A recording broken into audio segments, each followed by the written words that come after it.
So I actually did not plan to write the book. I did not move over to Bethlehem and begin volunteering at Bethlehem Bible College with the idea that I was going to write a book about the man who founded it.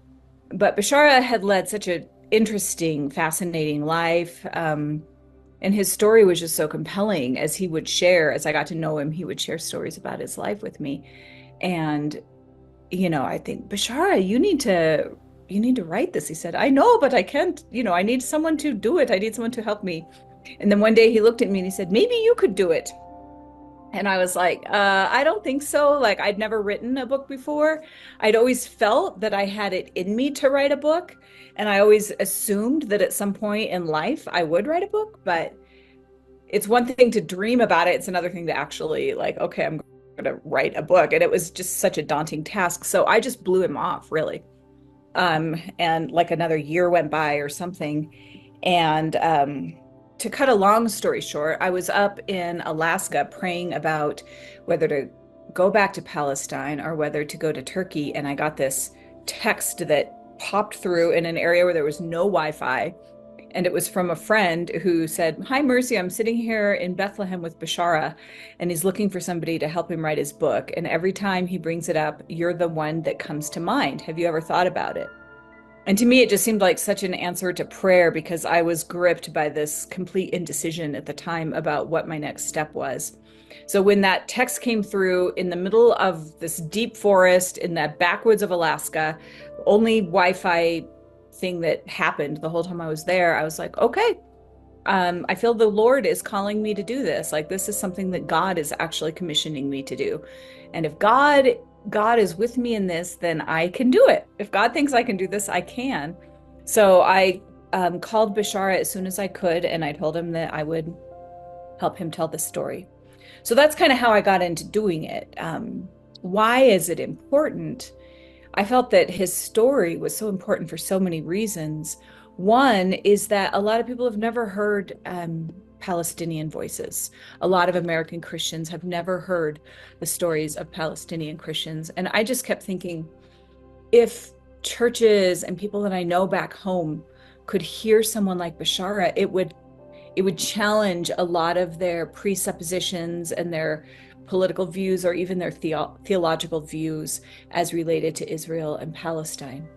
And I just couldn't think of a better person to tell the story of Palestinians, especially Palestinian Christians, to North American evangelicals than Bashara, who is himself an evangelical and who has lived through a lot of trauma.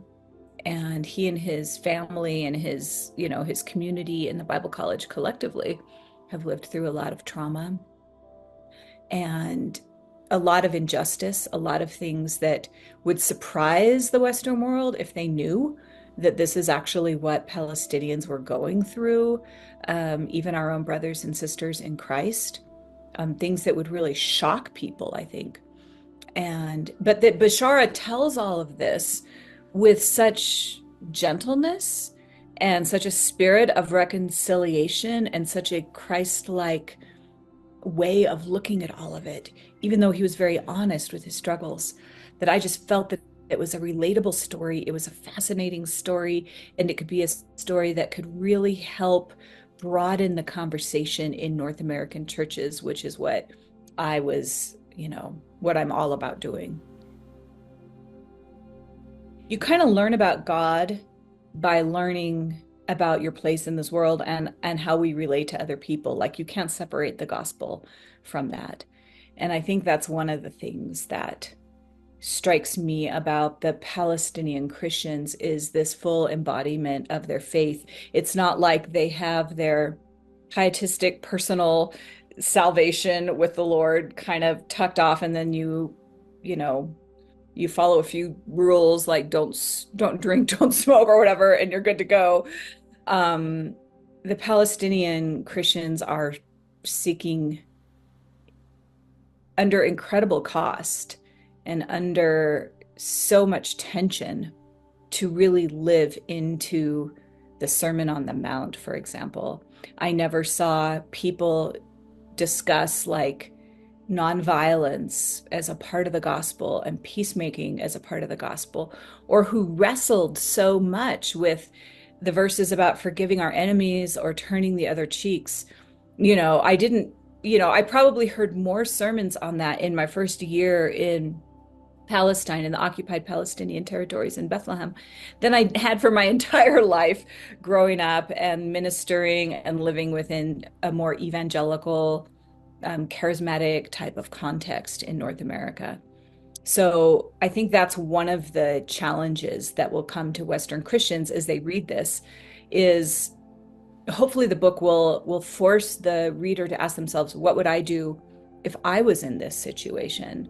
If I was living under this sort of collective injustice that cuts across all of society, which is deeply unfair and violent towards us as a people. How do you live your Christian faith in a context like that? And I think looking at the Palestinians, there's just so much that we in the West, even Palestinian Muslim peacemakers, there's so much that we can learn from them. The other thing is that I really wanted people to understand what the reality on the ground actually is in a lived way for Palestinians who are living under a military occupation. But even beyond that, the whole history of the conflict. Bishara was a little boy in 1948, and his father was killed by an unknown sniper, probably an Israeli sniper, but the family never knew for sure during that war. And so he's basically lived through everything, like all of the history of Israel. He's older than the state of Israel. He was a little boy still living under the British mandate. And so for me, as I began to learn his story and the story of his family, his parents and his grandparents even, I realized that it was a really fantastic way to help people understand the history of this whole area and why there is conflict and what has happened since before 1948, even going back to the Ottoman Empire and the decline of the Ottoman Empire and the beginning of the British Mandate, which then moved towards the establishment of the State of Israel, and then all the history that has happened since then, including how the West Bank began to be occupied by Israel in 1967. Just a lot of history that a lot of people maybe find over their head, like it's complicated or it's more than I can grasp, or I have to read a book this thick to understand it. And certainly all of that is recommended by me.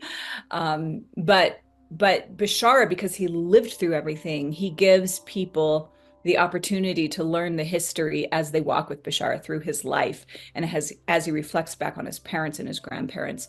So it gives the perspective of what it was like for the indigenous people who were living in the land, the Palestinians, starting from back in the Ottoman Empire days with his grandparents all the way through up till I stopped the book in the Second Intifada because I just couldn't keep going forever. But it gives a whole lot of perspective, even for people who want to understand what's happening over there today. Bishara's book is very, very, very helpful in laying some deeper groundwork and deeper understanding. My appeal or my hope would be that as Western Christians that we could start to take a more proactive role with Israel-Palestine by one, learning what is actually happening on the ground, not learning how to stand with this side or that side or defend or diffuse or whatever, but just the reality, the truth of what is actually happening on the ground. And then from that place to ask the Lord, how do you feel about this? And what can I do, or what should I do as someone who is a member of a religious community that has helped create this, and not just as Christians, but also as Americans. So on two levels, we have a certain responsibility here, I think. And so, yeah, that's my hope, that the book will spur people to want to become peacemakers, to learn more and and not just in a fluffy way, but in a real way that's based in the reality, to get involved and to help bring a change there, because the suffering has gone on for too long for Palestinians and Israelis too, especially Palestinians, but Israelis are also deeply suffering. And this is not the will of the Lord.